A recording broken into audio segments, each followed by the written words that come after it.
welcome to Fire Engineering Radio and to our show Pride and Ownership, the Love for the Job.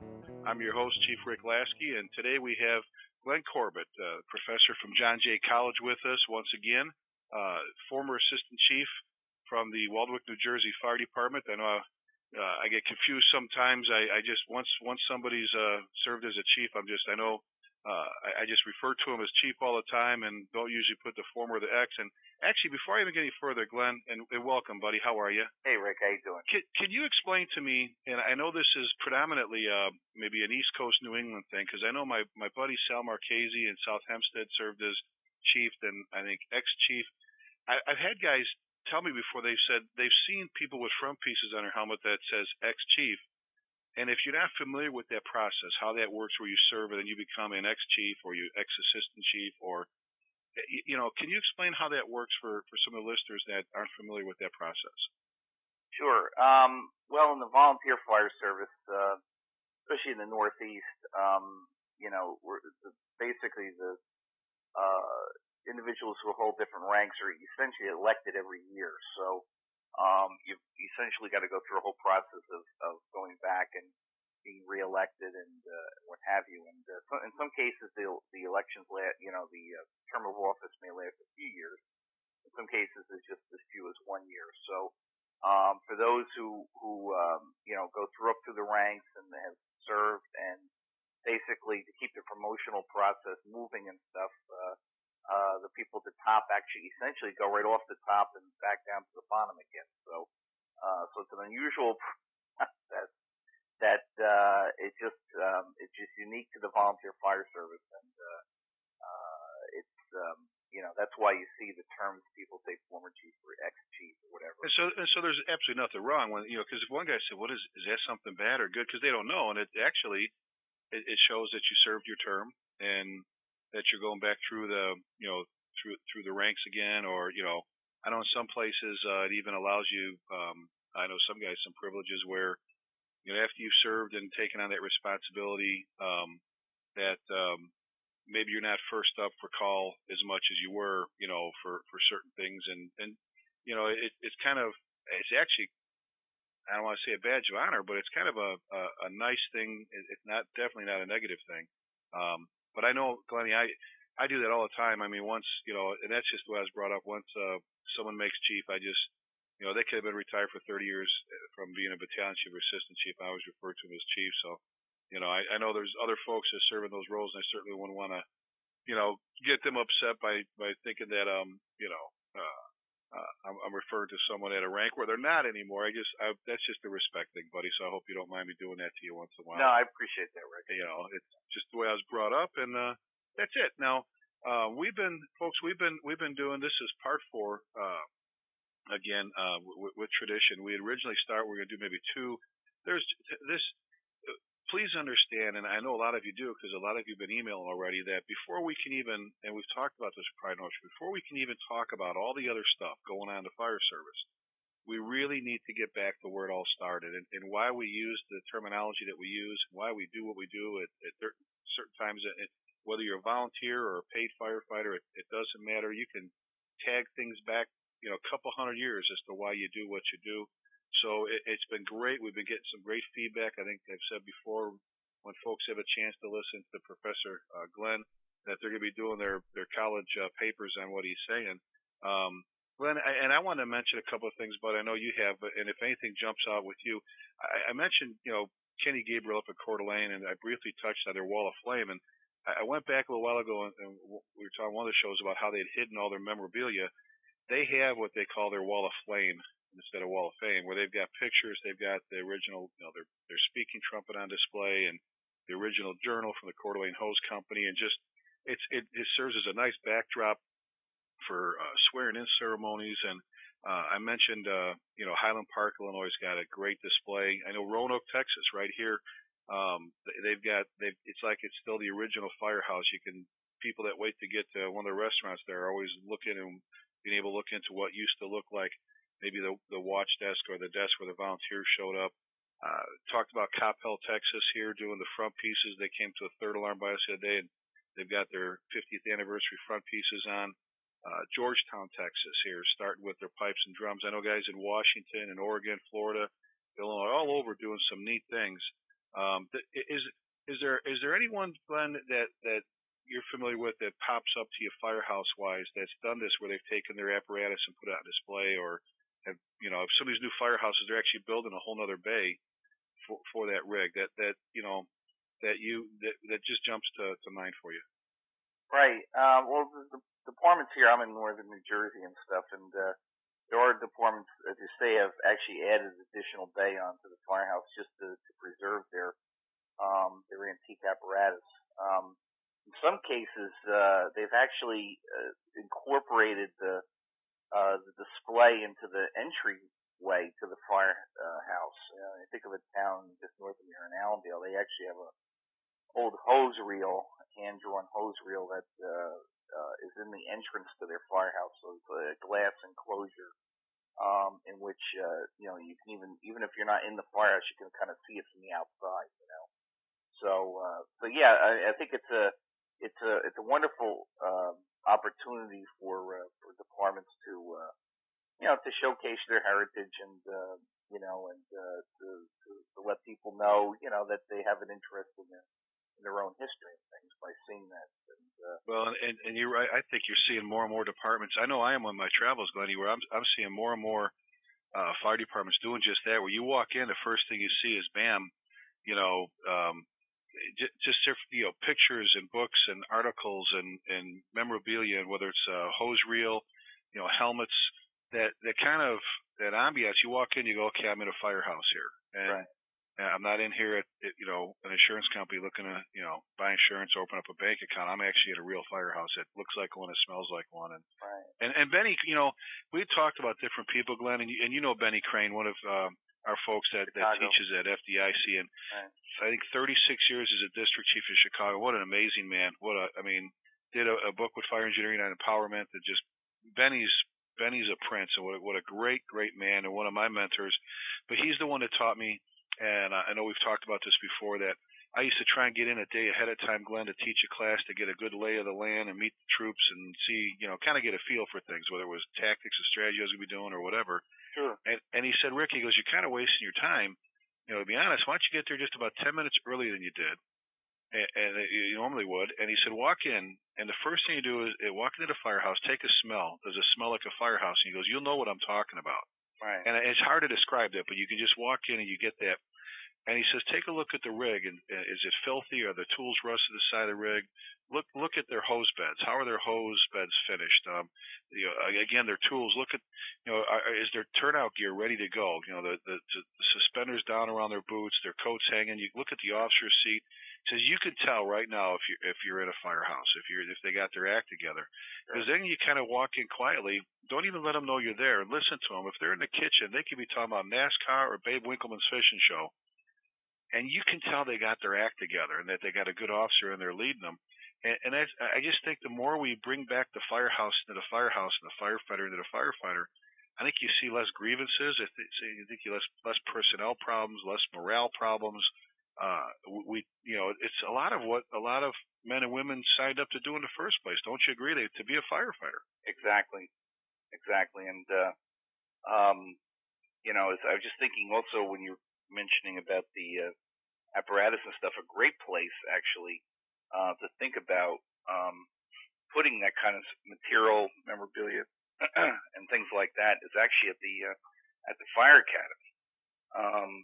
Because here's the situation where new firefighters are coming online. Basically, it's a great way to convey to them the history and the traditions and stuff by having that equipment and stuff right there at the training facility itself, and I know New York City's got quite a bit of that on Randall's Island, and even my own academy up here in Bergen, they've got a piece of old apparatus and a couple display cases and things. So it kind of sets them right off, new firefighters right off the first day they arrive at the academy. There's something for them to focus on and ask questions about. What a great idea, and I think the whole premise for wanting to do the tradition class you did was, we talked about this already, I know, but was just that we tend to I think the first class is, when we get with our rookies, our probies, our new guys, gals, our candidates, we do safety, then we kind of blow through orientation of the fire service. Yeah, that was a steam engine, that was a Dalmatian, a fire plug. Okay, next we move and we have to hurry up through fire behavior and building construction because, and it's always been one of those things where here's 3 subjects right there, I should say 4, the safety end of it, that we should spend a whole lot more time with is just what we try to do is the first day, tell them where it all came in, and if you've got stuff to display at your fire academy, and then definitely you don't waste any time going through fire behavior and building construction. That's time that is so important, and the rest of it's meaningless if you don't understand those two. But Glenn, we kind of left off with wood fire poles on part 3, and here we are at part 4. And for our listeners, just so you know, a couple of guys were asking last night. What we're going to do with Chief Corbett is we're going to bring him back probably in a month or so because we're trying to do these every other week. And when we do, rather than try to attack a whole bunch of fires during one show and kind of cheat you on time because there's so much in the way of great information within those, we're going to probably lump them together. We'll talk about theater fires one show and then maybe place the public assembly that show at the same time and kind of lump them together and be able to commit a little bit more quality time to it. So today, part 4, we'll finish up with our notable events, and we did terminology. We'll cover a couple fires, and then we'll bring Glenn's agreed to come back, and I'm excited about that. A little bit down the road here, and then we'll try and do that probably every month and a half. Bring Professor Glenn back and hit a different one. But Glenn, we left off with wood slide poles, and the next thing on the list we had was in 1870 the introduction of chemical wagons. What I mean, explain a chemical wagon. Well, basically, we've talked about hand pumpers and we talked about the steam fire engine coming into play. The only problem with the steam fire engine really is getting water pumped quickly through the steamer. There were a variety of innovations that firefighters themselves came up with to keep the boiler warm and hot and ready to go. Once it arrived at the fire scene, but still it took some amount of time to get the water in. And not only that, but it was a much more bulkier piece of equipment to be rambling down the street. So an idea was developed to actually have a much more rapid deployment of a fire, a extinguishing stream through the use of essentially a gigantic soda acid extinguisher on wheels. Now, a lot of the younger guys won't know what a soda acid extinguisher is, but many years ago we used to have, for those of the older guys, remember the old extinguishers, especially in the schools and things, where you turned them upside down. Right. A pressure was created, and essentially you get a stream of water out of these handheld extinguishers. Well, that's essentially what the chemical wagons were. They use sulfuric acid and a chemical mix, and to create carbon dioxide gas, and then basically that gas then propelled the water out of these large tanks. And so probably from about 1870 right up probably through the teens or 20s, there was an explosion in the use of these pieces of equipment. In some cases, they were just a single tank. A lot of them were double tanks, perhaps 60, 100 gallons each. And essentially, these were much more nimble pieces of apparatus. Could be driven to the scene fairly quickly, and of course, could be deployed very quickly. And so, if you look in a lot of the journals, the actual original journals from the fire departments across America during that time period, you'll see that they specifically mention a chemical stream, and that's what's referring to as the chemical wagon, actually being the one that put it out. And you'll see a lot of the advertisements back then, and a lot of the chiefs who were big proponents of these chemical wagons because they were, again, very quick, easy ways of getting water on a fire, and wouldn't have the issue of, like with a steam fire engine, the quantity of water, of course, was much greater with that steamer as well. So you got a lot of water damage to go along with it. So like I said, it was an innovation, and really it stayed in place until the first motorized gasoline-powered pumps really came into play, and that's kind of when they went out.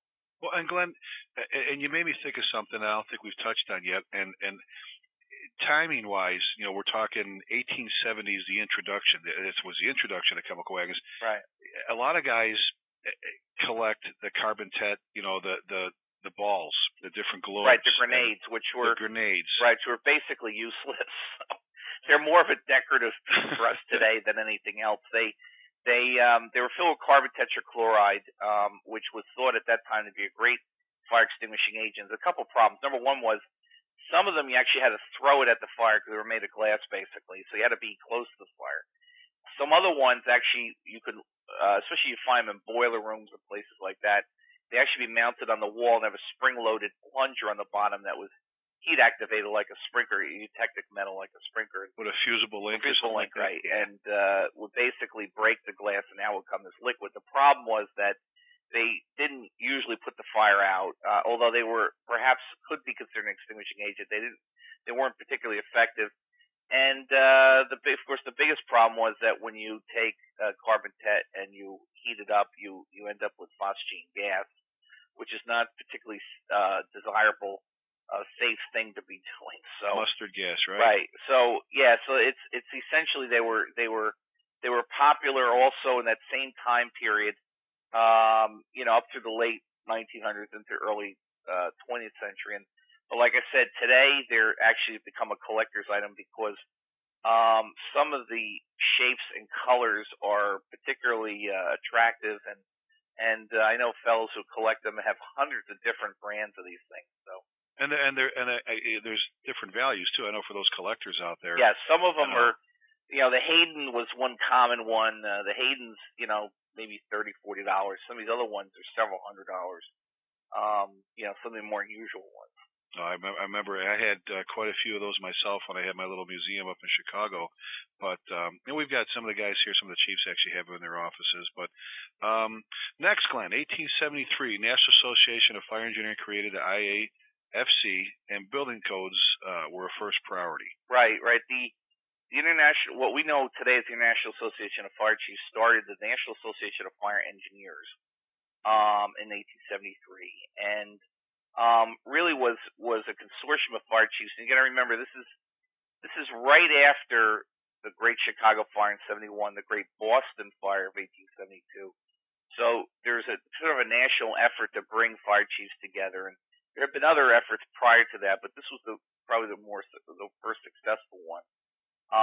And essentially banded together to pursue interests of common interests within the fire service. And as a result of that, one of the original fire chiefs who helped organize the group was a guy by the name of John S. Damrell, who was the Boston fire chief during the Great Boston Fire of 1872. As a matter of fact, he went to Chicago, which was very common back then, actually. The chiefs from various, especially the larger cities, would actually tour the conflagrations of other people's cities, basically. Okay. And for one purpose, to learn, really what happened and implications for their own city. Of course, Damrell did exactly that. Went to Chicago, sees that he's got essentially the same problem in Boston, goes back to Boston, tells the city fathers, hey, we need to have upgrades in water supply and equipment and manpower and those kind of things. And of course, as is true today. So for you guys who think that, fire chiefs are ignored on city councils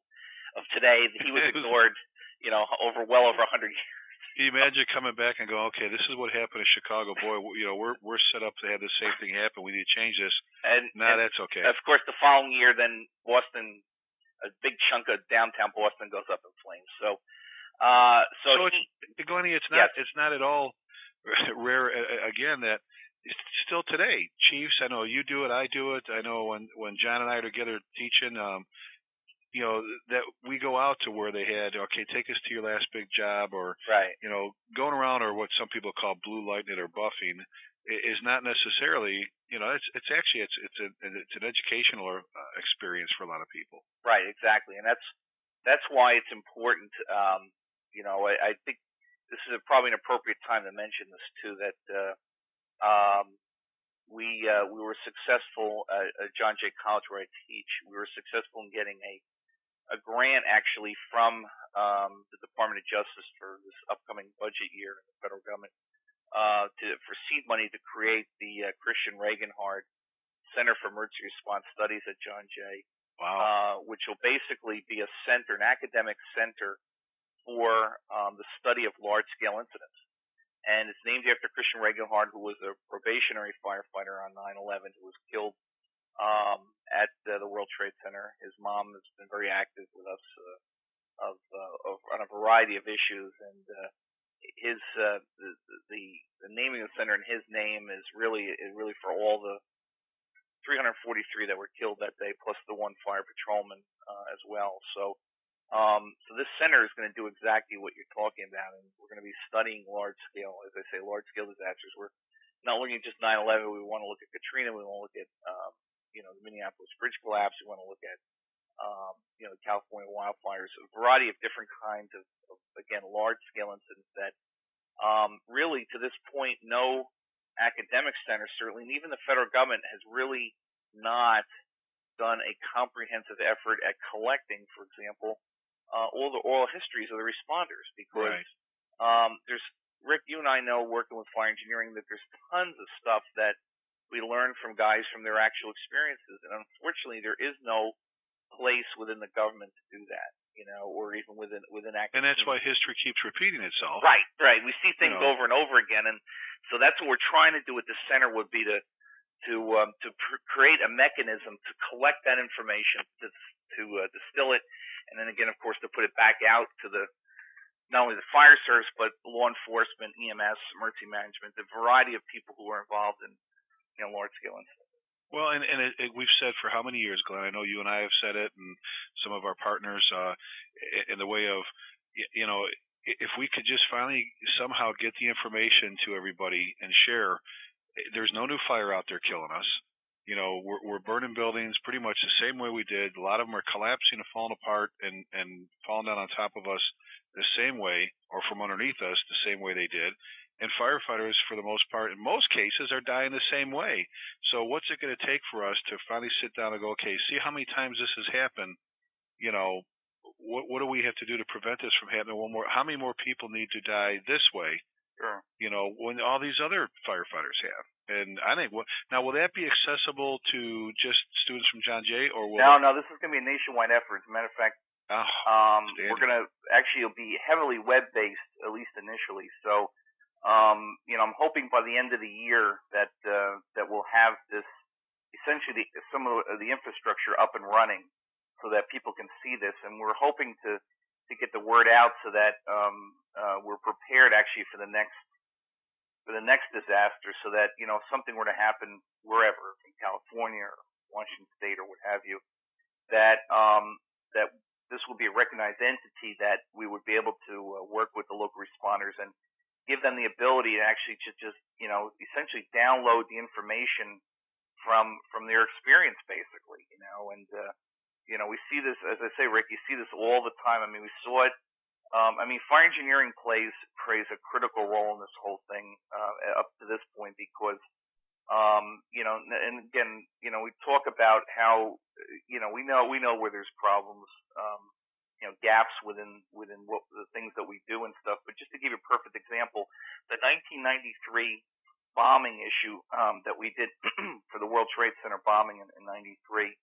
Essentially ended up becoming the U.S. Fire Administration and FEMA's official report on that response. Okay. They asked, and the editor, Bill Manning at the time, graciously gave them, the issue essentially to reprint as the official government report for that incident. And although fire engineering has played this critical role, we've got to take it to the next level, really. And have that ability to really, to really comprehensively grab a lot of that really important information. And part of that, you brought up something before, and we're going to get to them. Actually, next thing on the list was fire engineering. We already talked before he gave us the history in 1877 when the National Fireman's Journal, as we know as Fire Engineering Today, started.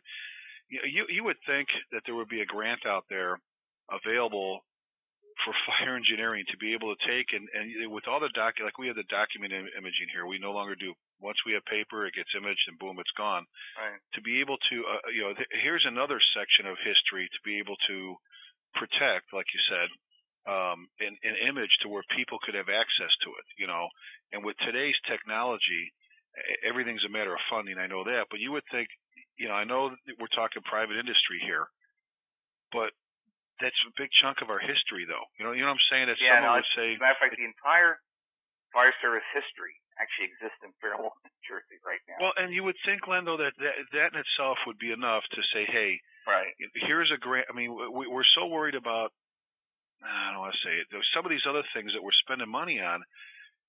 If we don't protect that, like you said, and then of all things, make it accessible. Right. Everything here in our city is almost every bit of it's been document imaged, and they've got, it's just so easy. You go to one of the administrative secretaries, you go, I need it, boom, it's done. Right. And you have access to it through your PC, and it's protected, and you'd think there'd be some money. Anyway, enough about that. No, and it's something that I know Penwell, who owns Fire Engineering, and we've talked about quite a bit, and trying to come up with a strategy to actually digitize the old journals and stuff, because they do sit in Fairlawn, and Fire Engineering is a good custodian of them. But like I said, nowadays we might have the ability to actually put them out to the fire service community. Oh my God! Could you imagine that part of the website? I mean, Peter's probably screaming at me right now, going, "All right, enough! I got enough to worry about." But oh my goodness, could you imagine being able to get on Fire Engineering's website and go, "I want to look up. I want to read the issue from 1910, right?" and what was going on, like, right. No, it's a wonderful resource that isn't really open to the public or anything at this point, but it's something that we've agreed that it's something that's very important, and we got to figure out a way of doing this, because we're talking about, literally, just so guys understand, we're talking about well over 100 feet of shelf space in there of journals. So and you're talking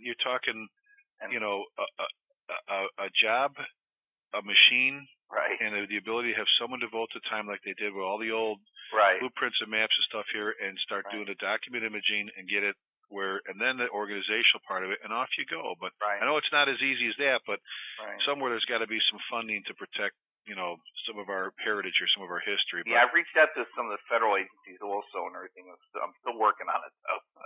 I hope, hopefully so. And with Bobby in there now, sure. I mean, Billy did a great job for us. I know that. And Bobby and Diane, if anybody can pull it off between you three, that you will. Hey, 1879, first water tower. What was a water tower back then? Well, again, all these, you see the parallels with a lot of these things, but, you figure that, as buildings getting taller, there's a need to get water into upper portions of buildings, basically. This is also, by the way, the same time that standpipes are coming into play also. Okay. So, I mean, all these things are happening for logical reasons. They're not just kind of out of the blue. And so the water tower actually was our first elevated water stream. They had tried using those regular, we talked about the aerial ladders with Daniel Hayes in the last program, and some of those early aerial ladders are very dangerous, the ones before the one he developed, and they're very dangerous, and they collapse, and firefighters are killed and things, and I think they're very hesitant, and certainly about putting hose lines and firefighters on an aerial ladder. So, this idea of a water tower came into play, and basically the water tower again existed, from the 70s right up. A lot of departments, to tell you the truth, were using them, right up into the 30s and 40s in some cases. They motorized them, and then of course, Rick, we'll jump ahead here for a second, but there's a direct lineage between the water tower, for example, and the snorkel. Okay. Right, between what Commissioner Quinn did after Our Lady of the Angels, yes. Right. So I mean, there's connections here because they're doing essentially the same function. So a water tower was not a piece of equipment that you would climb, but literally you would raise up. It was just essentially a gigantic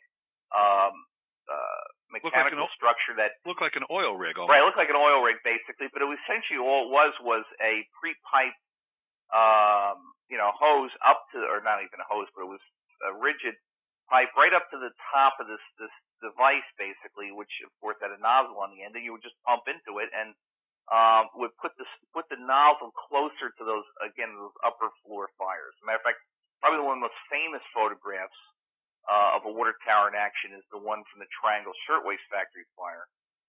in New York, you'll see the unfortunate situation of the aerial ladder being adjacent to it, being unable to get up to the 9th and 10th floors of that building, and then you'll see the water tower essentially reaching those upper floors to knock the fire down. Of course, at that point, all the damage already been done in terms of the loss of life and things. But you'll see that water tower is probably the most famous image of one of those in use, actually. And again, you can see those. I know for a fact that some of the museums. I know Chicago's got one out there somewhere. I know Oklahoma City. I've seen them up on the East Coast.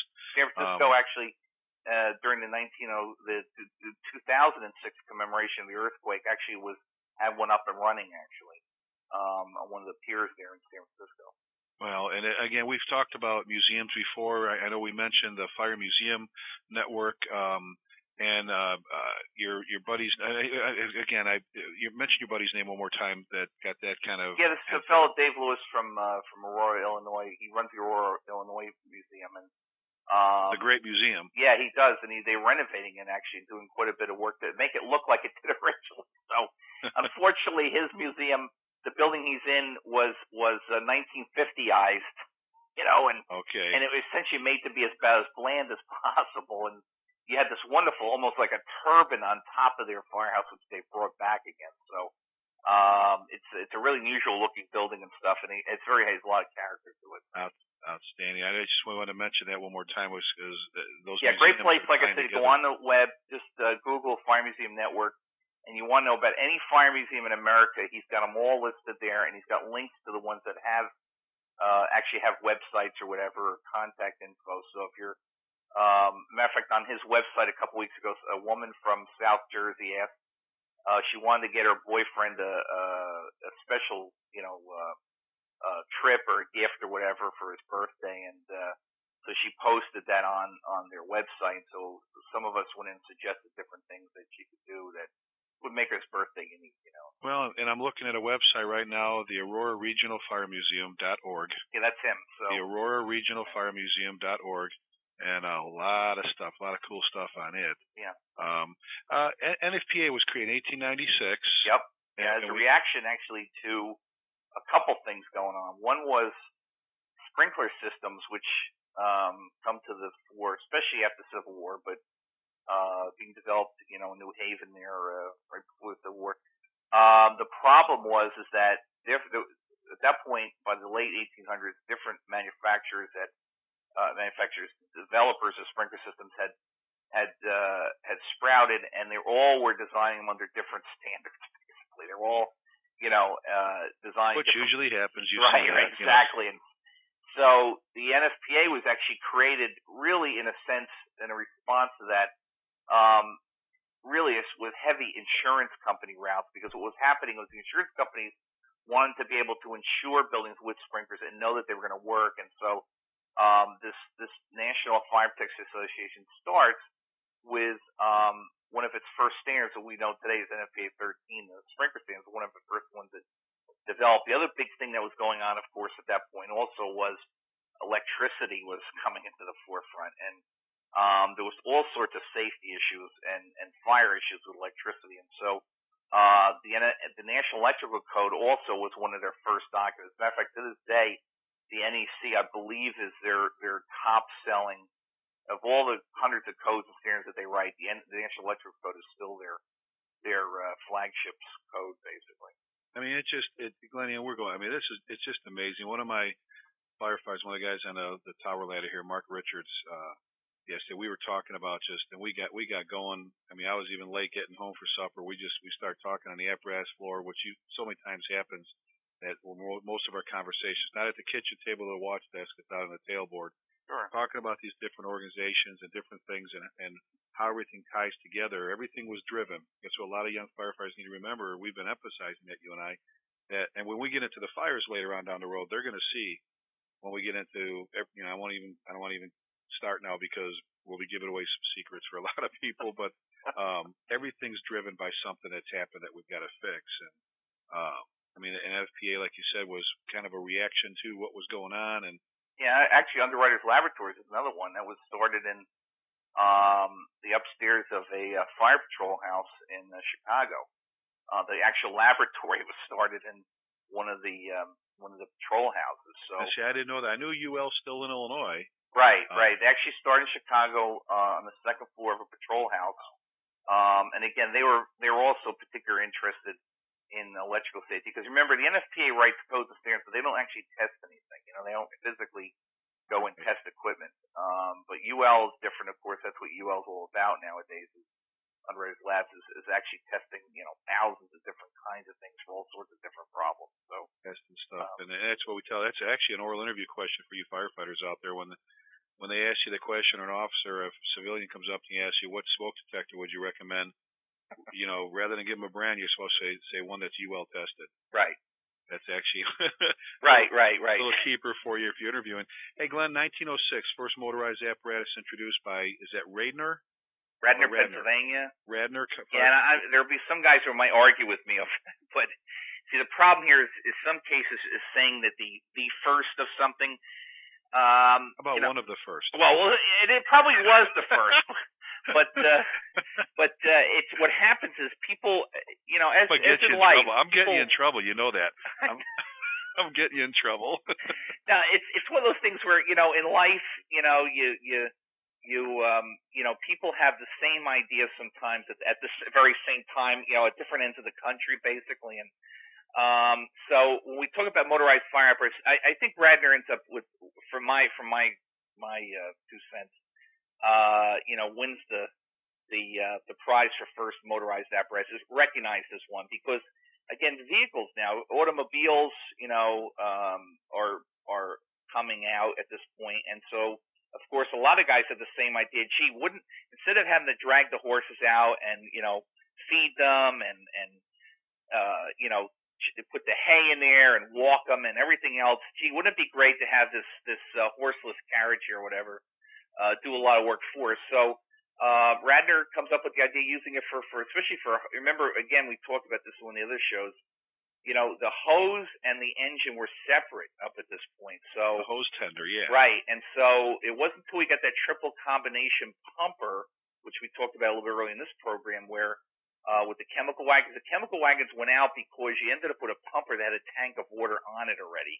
And so at that point, there's no need to have the chemical wagons anymore. So that they went out because of that. But again, up right at this time period, we still have separate hose and separate engines. And so could you imagine, Glennie? I'm sorry, buddy, but I didn't interrupt you. Could you imagine the controversy? We've talked about it when they went from hand powered to steam powered. Now we're talking about getting rid of the chemical horses. Right, and maybe, I don't know, we should ask some of these. We can't ask them anymore, of course, but you wonder, how especially the rank and file guys liked thinking about motorized apparatus, because it eliminated, to some extent, a chunk of their work that they had to do. Well, exactly. I guess there's a couple ways to look at it. And I remember reading and seeing where we actually finally got to horses because of one of the plagues or something that hurt a lot of the manpower, and then. We got to the horses, and then we were moving away from them a little later with this, for example. I couldn't imagine. We're right now. It's we argue about smooth versus fog and PPV and all that, and foam. And just imagine the arguments in the firehouses back then. Hey, Glenn, 1915. Let's move up a little. First rescue company created in New York City. Right. And there's a great video series through, or I don't know if it's still available or not, but I know I've got it through Aaron's Fox, where they get back into a couple different parts of history of Chicago, L.A., different parts of the country. One of them, there's a couple in New York. One is the First Rescue Company. Right. Idea? Why come up with the rescue company? Well, this is a time period in which breathing apparatus, especially, is in its infancy. We don't get self-contained breathing apparatus. The thing that we think about today, that we wear today, the tank of air on the back of our back space here, or of course, as the media like to call it, the oxygen tank. The oxygen tank. But SCBA, what we think about today, did not arrive until Scott developed that air pack in 1946. Okay, so prior to 1946, you had what are called chemical masks, really were very prevalent. Those stayed around really into the 60s. They essentially are carbon filters, masks that you would wear to try to filter out the particulates and stuff, but of course didn't do a heck of a lot for oxygen deficient atmospheres. Right. That didn't create oxygen. But prior to that, I mean, you had these really wild Draeger masks. Some of you may have seen them. They look like sort of like underwater equipment you'd wear, like the old guys, wear with the diving bells and stuff like that. Those big metal hats and everything. Well, essentially Draeger and some of the other manufacturers, some German manufacturers as well, developed these essentially just gigantic, funny-looking leather hoods that you could wear, in which air could be pumped in from the outside. Okay. And you would try to go in and, of course, do what you had to do in the fire or whatever else. And, of course, they exist in museums today. I don't really know how effective they were. I mean, I imagine that they were probably better than Rick Lasky taking his beard and putting it in water and throwing it over. Which they used to do. So I think it's probably better than that, but I don't know how much better. But there was this problem, of course, with firefighters. Firefighting is also changing, even though we talked earlier about interior firefighting really taking place even before the Civil War. Firefighters are getting, closer and closer to buildings, are going further into buildings, and they're also, the dynamics of what's burning now is changing. We think about plastics, since the Second World War, but there was a lot of other stuff that was going on chemical-wise and things that were particularly incapacitating to firefighters. And so there's this need actually to have the ability to rescue firefighters who may become trapped in, especially in basements and things like that. So the rescue companies, the first one in New York that's developed, right around the time of the First World War, ends up becoming, the prototype, of course, for the future, but really was organized around the lines of rescuing other firefighters. And then, of course, they expanded into doing a lot of other things to this day. And I think till this day, Glenn, if I'm and just with my buddies from FDNY, but sure, there's still kind of a what do you call it, protocol or not, that God forbid you have a line of duty death, that often not only that company that from the stricken members company, but the rescue company actually removes the fallen firefighter. Right. Well, of course, they're usually because it's part of a collapse, and they're very close to it as it is. And talk about history and stuff. You think about, a lot of young guys don't know this, but the insignia, for example, on the helmet front, and badge as well, but the insignia for the rescue company officers do not use axes. They don't use trumpets, like we've talked about for engine and ladders and things.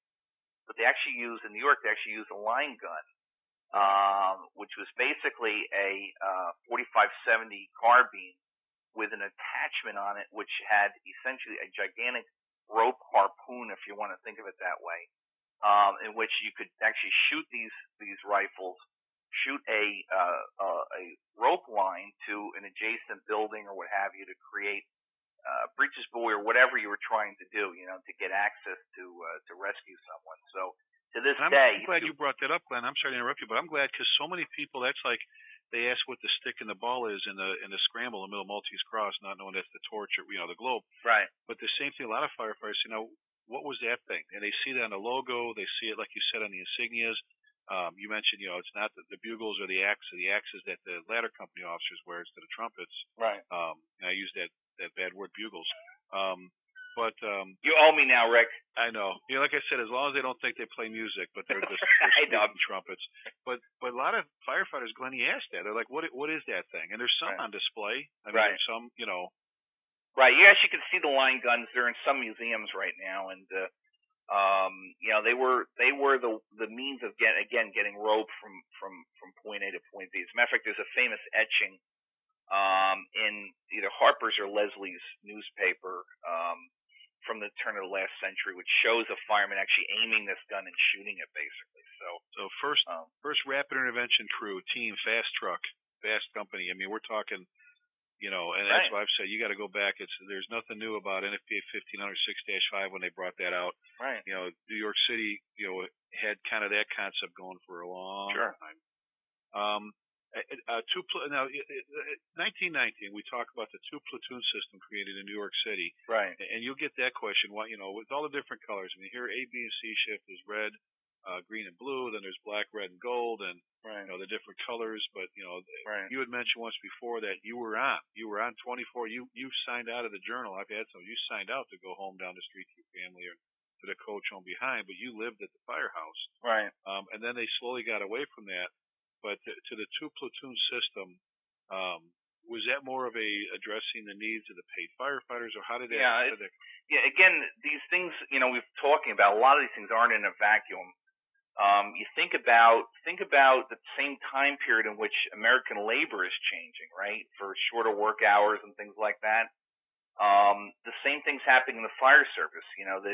Up until this point, career firefighters, paid firefighters, essentially, for all intents and purposes, lived in the firehouse. They may have been married, they may have had kids, and that house, their family house and stuff, was usually within close walking distance of the firehouse. So, because they only got off 3 hours a day, for breakfast, lunch, and dinner, they were allowed to go one at a time. Of course, they didn't let the whole company go, so each guy rotated and stuff, and went out, and they got a few days. They did get a few days off a month, but essentially, 80% of the time they were living or working in that firehouse. And you could see in those journals, right? I mean, I know the ones I had. Right. You could see where they signed out. Right. As I say, they signed out for lunch. Firefighter Rick Lasky goes for hour from 11 to 12. Goes out for lunch, and he's signs back in again. So they literally lived the firehouse life, and I think, certainly a legacy to that today, of course. I mean, we think about, especially in the career firefighters, we think about the life in the firehouse. And although it has its origins, certainly, we talked about a few programs ago about Henry Howard and the volunteers and stuff. It's really for this time period, from the Civil War right up to the First World War, where these guys are literally living there essentially practically all the time, So, and when you're living there with these other guys for that period of time, you got to get along at some point, We're worried about burnout now. I'm pulling a 48. Right. Well, that's to say, guys are complaining about, we got a 48-hour work week or 56, and these guys are working. These guys are working 365 coming up, And then, I mean, look, we went from the two platoons to one on, one off, and then and in New York they've got the split, day and night tours, and then the 1 on 2 off to now 1 on 3 off, and like in Albuquerque, some other places where they do a 48 and they're off, I believe, 4, and then you got the modified Detroit, all these different. Right, it all came from this, essentially the creation of the two platoon system, which, by the way, was not, if you look in fire engineering and you look at the debates, especially even in the newspapers at the time, this was not a foregone conclusion that was going to happen. I mean, it had to be fought for. And it's also no strange coincidence that the IAAF was formed at the same time as well. So, all these things are connected. There's a relationship between all this stuff. Every bit of it, like you've been saying all along, Glenn. There's a reason why. If you dig a little bit, and it doesn't take that much, you'll figure it out. Let me see. 1922, last of the fire horses were retired in New York City. Yep. And then 1922, also Fire Prevention Week was created by President Harding. Right. There's debate about who sort of created it and which president, but we can give Harding some credit here. And but of course, the most important thing about Fire Prevention Week is that focuses the nation's attention on fire safety, and of course that continues to this day for that week. Of course, we'd like to do them 365, but what's interesting about the Fire Prevention Week, it always falls in the same week as the anniversary of the Great Chicago Fire. October 8th, 1871, which, by the way, Glenn, is the anniversary of my first marriage. So there's a lesson for young firefighters out there. That's a piece of trivia I didn't know, Rick. Yeah, Google shipwrecks and big fires before you get married, and make sure you don't get married on that day. It could be disastrous in more ways than one. But yeah, October 8th, 1871. And that week, and you mentioned something, and we've hit on this before. You said it should be 365 days a year. For our folks out there, I've always found amazing that we call October Fire Prevention Month, and that's Fire Prevention Week, when every month, every week, like you said, 365 days should be Fire Prevention Day, week, month, or whatever, instead of just focusing on 1 month a year. Right. You hit on 1946, the first SCBA was created by Scott, and then 1967, what a biggie here. Nomex Right. introduces the first fire-resistant fabric for protective clothing. Right, and you think about what we've been using up to that point. I mean, 19th century, cotton, wool, that kind of thing.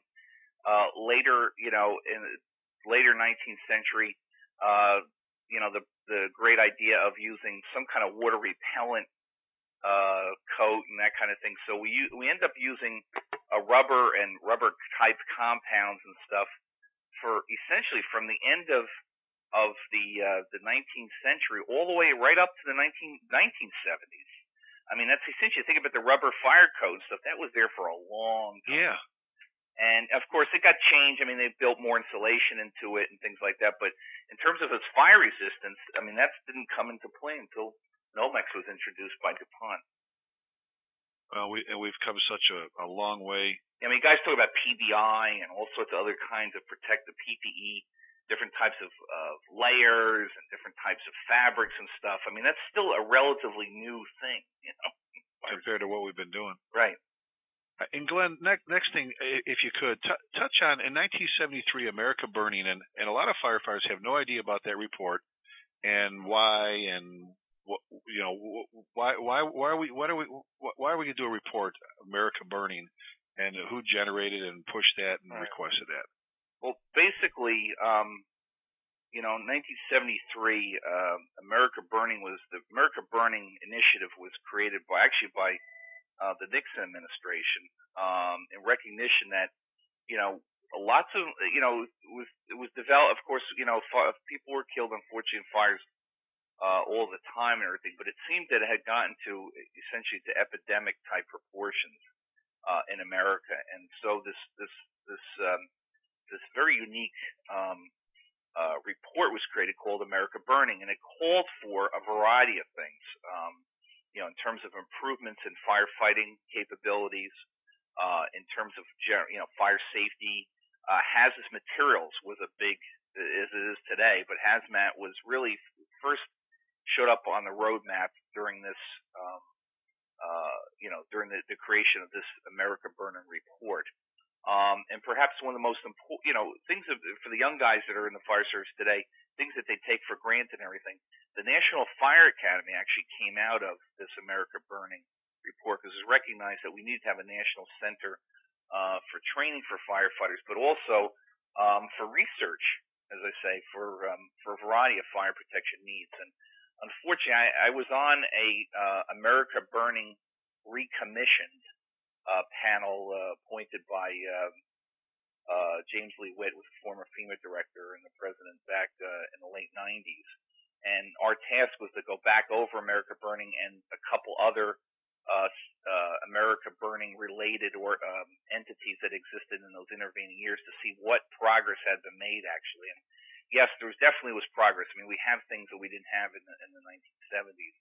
But so many things, unfortunately, were unfulfilled. There's so many things that if, for the younger guys, it's worth Googling America Burning to read that report, because you'll see how, people were thinking about fire safety back then, and unfortunately how, although fortunately that some things were improved and things, there's still a lot of work to do, And Glenn, is that something that's, I swear I saw that on the U.S. Fire Administration's website where it was, I think they've got a lot of freebies on it. You can download reports. Yes, they can do those. Is that one?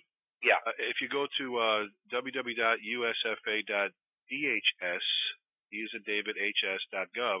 Yeah, I believe that's on there. I know some of the other reports are out there as well. The one we did and some of the other America Burning Revisited, and those are out there as well. So, I mean, that's another great website to look at and research. And by the way, just remember, any of the federal documents that are out there online are totally free for use, as well as to replicate as well. There's no copyright issues on federally prepared documents, so you can make $1 million of them if you want. So, well, I mean, and you look at America Burning, and like you said, it's kind of like the Boston fire chief coming back and saying, "Look, we need to prepare," and nobody maybe acted quick enough or appropriate enough. Same thing with America Burning. 1987, NFPA 1500. Wow, people were throwing It was the end of the fire service, Rick. It was the end of, exactly. Like fire prevention is going to put us out of work. It's the end of the fire service. Yeah, God, Rick, we can't ride on the back step of apparatus anymore. You know what? I'll be the first to admit that was fun back then. It was exciting, wasn't it, Rick? And then especially putting your coat on while the truck's going down the street, right? And then when you see, it's kind of like, all right, and again, you're right. At one point do we go, we've got to be a little bit smarter, and we got to sit down. Billy Goldfeder talks all the time, and put your seatbelt on. I know it's a pain in your sector C. Right. There, I'm being politically correct for Peter. Pain in your sector C, and but put it on, and maybe we won't have any issues when we get into an accident or whatever. Right. But the NFPA 1500, then we got not too long ago, same thing. What was the next one? NFPA 1710 and what, 1720? 1720, right, for oh my rear goodness. involved here. And that's that, and some of these things haven't really seen the light of day. I don't, personally, I don't know that 1710 has had the impact that people thought it would have. I don't quite get it. I mean, this is probably one of the biggest issues we're dealing with today is the staffing issue. And God knows there's gazillions of fire departments out there with 8, 10 guys on duty, one guy driving a ladder truck, Right. And yet there's these standards out there which tell us that, we should be having 15, 16 people at a normal basic house fire, let alone anything else. So and your partner, one of our other technical leaders, Chief Coleman from Toledo, soon to hang up his helmet. Actually, I think he has. He's now retired now, I think. So. And I just exactly. And Skip, what a great guy handling the roundtables. We just did one not too long ago, just about that. How are you running your staffing? What are you doing? And I've always said you should always fight for more people. Right. And I didn't see the big deal. Of all right, somebody's actually going to hold us accountable for how long it should take us to get to their home if it's on fire, their business, with how many people. Right. It's just, Glenn, it's just amazing. It is, and I think to me the biggest missing piece here is that we don't communicate this to the public.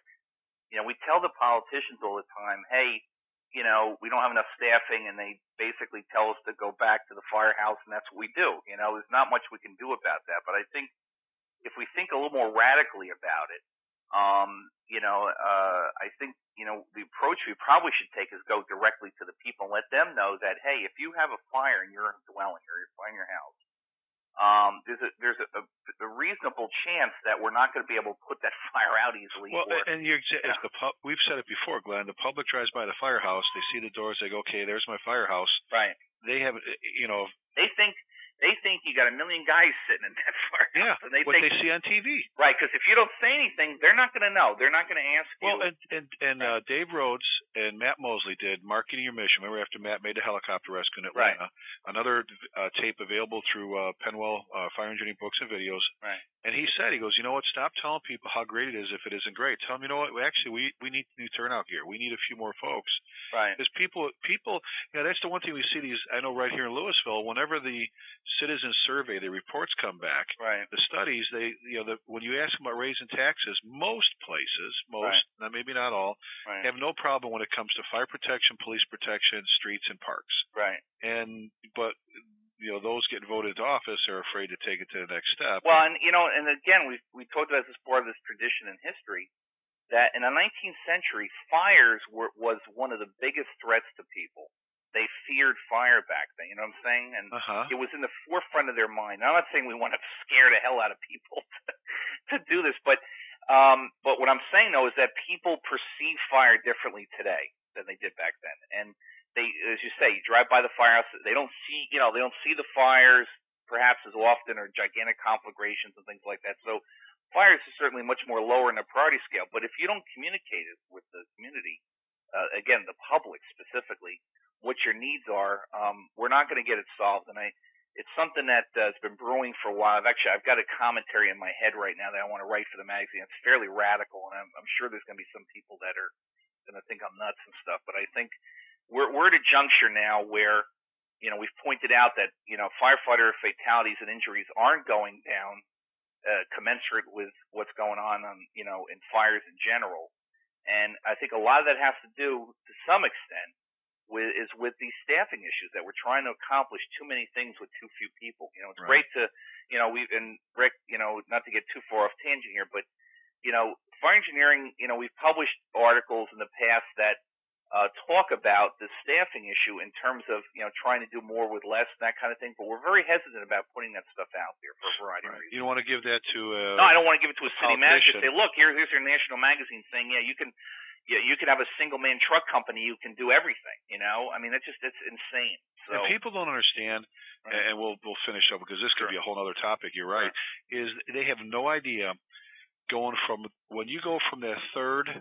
And I know some guys that are like, wait a minute, what about going from 2 to 3? When you go from that third to fourth person on that engine or truck, I can't even begin to describe the impact. Oh my God, exactly. There's no way to really appropriately describe what all you could get by adding that fourth person. It's tremendous. Right.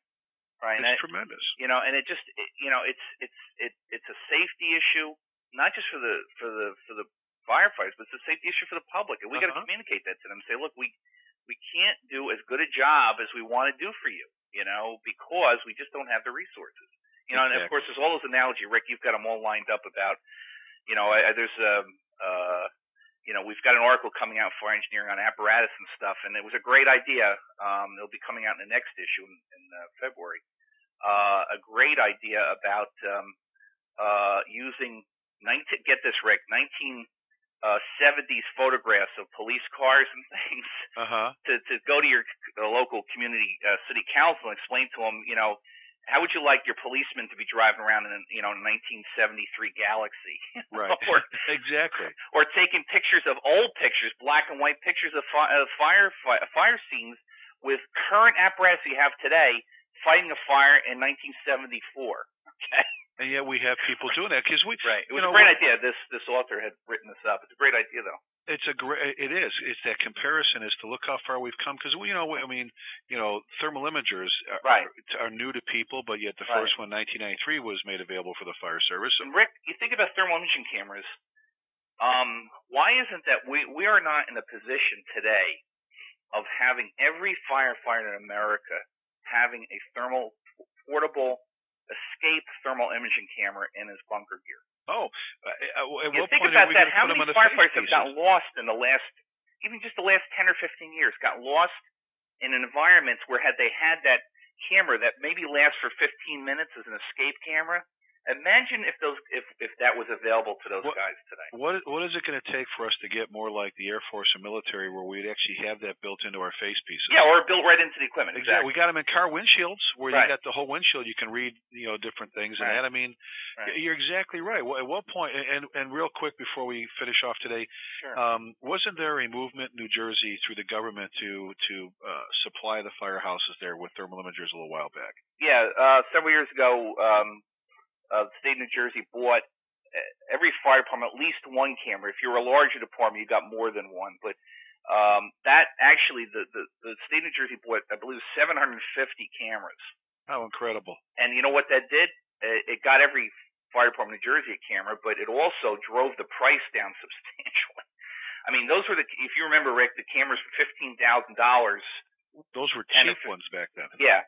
We were able to the state of New Jersey was to drive it down somewhere, I think, between $7,000 and $8,000. So basically half the price of the original one. So hats off to those in New Jersey that did that then. What a great way. And I mean, there are everybody knows. I mean, we're preaching to the choir here, Rick, but everybody knows how wonderful that equipment is. And to think about those guys, in the Deutsche Bank building or in Worcester or whatever who get lost. We just lost a lieutenant in Brooklyn the other day who get lost because they can't see and everything. Well, and think about imagine if they had that capability and stuff. It's just a tragedy, really. Our good friend John Salka, he teaches the room orientation at FDIC every year. Right. Very, very popular drill. They've used it in other parts of the country.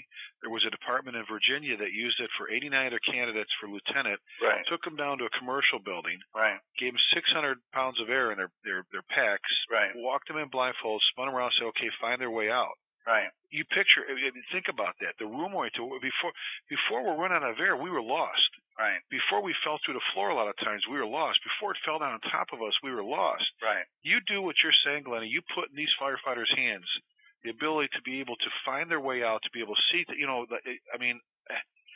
Just an escape one, just a small one that it's a last resort. that gives you 15 minutes to find your way out. There you go, vendors. There's your challenge. That's it. There you are. You know what? You got all the money. Make it happen. Make it available, right. And maybe we'll see some at FDIC. But, right. Oh, it's just, and Glenny, I can't thank you enough, buddy. I know we're going to do this. Fun, we're Rick. Come back. Right. We'll talk about exciting things about fires the next month or a month and a half. We'll come back and talk about specific fires. We'll tell guys, why is there that odor in natural gas? We'll give them that little, and there's a reason for that, and we'll talk about why that exists today. And I use a lot of the material, that you've given me over the years. Just exactly what you're talking about, and you get a lot of guys looking at you going, I'm not really sure. And then once they get it, they go, it all makes sense now. Right. And the young firefighters are going, why do I have to go on that particular call, that fire alarm at the school or the gas leak? Now they know. Right. And the kind of discussion we're having here that we've had for 4 days and then getting going, especially at the end here, is folks, what you're going to see here in the future when we get different people. If we're going to have everything from folks from pipes and drums units to Cheryl Horvath has agreed to come on, one of the officers from the Women in the Fire Service, and we're going to get Kenny Gabriel, and I'm trying to get Bobby Halton to sit down and talk, which I know he's going to. Just different folks to get going from all over the country about what's going on in the fire service. Glenn, I can't thank you enough, buddy. I love you to death. Thank you, Rick. And I appreciate you, pal. And no, you have been no fun, idea. And you and I always have fun talking about about these issues and the history and things like that. Well, Glenn, you have no idea, buddy, how much of an impact you're having on the fire service and on the lives of the men and women that are out there. And I can't. Well, thank you too, Rick. Buddy. And like I said, this is we're hopefully bringing something that really will have some legacy to it. Oh, it's awesome. People are going to be doing their homework papers on this. Folks, we've had the privilege and honor of having Professor Glenn Corbett, technical editor for fire engineering, and former assistant chief, still a member of the Waldwick, New Jersey Fire Department. Just the walking history code book, just what an incredible man, and we've had that honor, and again, 4 different times we're going to have him on in the future. We've got some neat stuff that's going to be happening with each one of these shows like we've been doing. Fire engineering, I've said before, is doing some great stuff. If you got a chance, tell your friends about the website. We talked about how you can get some information from Peter P. at penwell.com about how you can subscribe and have these shows sent right to your iTunes or that service that you're using for your iPod. So tell them about the website. Tell them about FDIC, April 7th through the 12th. Last year we had, I think, 27,000 firefighters there during the week and attendees. An incredible show. Get with Diane Fellman and find out how to write articles and how to submit them. We've got some great people out there, a lot of great ideas that just don't know how to get it in print, and she's incredible and will help you with that. Again, we're going to do some neat things. All right, one last plug here. Louisville is hosting a first-time event for this area. May 1st and 2nd, 2008, we're going to host the first ever Honor Guard and Pipes and Drum Symposium right here in Louisville. If you've got the means to get yourself here, we'll get you from the airport or whatever you have to do. It's going to be a great program, free to the attendees. Again, if you could pay for your hotel room and anything else, we're going to feed you both days at night. It's going to be a great event. For if you're a new piper and a more experienced piper, drummer, we're going to have those instructors there for breakout sessions. United States Marine Corps Color Guards expected to be here along with a gunnery sergeant to do some training on that end. It's going to be a great event. Again, if you could furnish your own way to get here and put up with your hotel room, we'll take care of the rest of the way. The symposium, if you will, is called Keeping Tradition Alive. If you want any information on it, you can go to LouisvillePipesandDrums.com, LouisvillePipesandDrums.com, and make a contact there, get some more information on it if you're interested. Please, I know I keep talking to you about this. If you've got any ideas, if you've got any good things going on, let us know. You can reach me at rick@prideandownership.com, or you can reach me at my work email address, which is rlasky, that's Lasky, at cityoflouisville.com. Appreciate you joining us. I know Chief Corbett has been wonderful with the information he's given. History. It's where it all started for us. All 4 parts are great. We got another one coming up for you later on with some great stuff. Until then, as we always say, please be safe, and thanks for listening.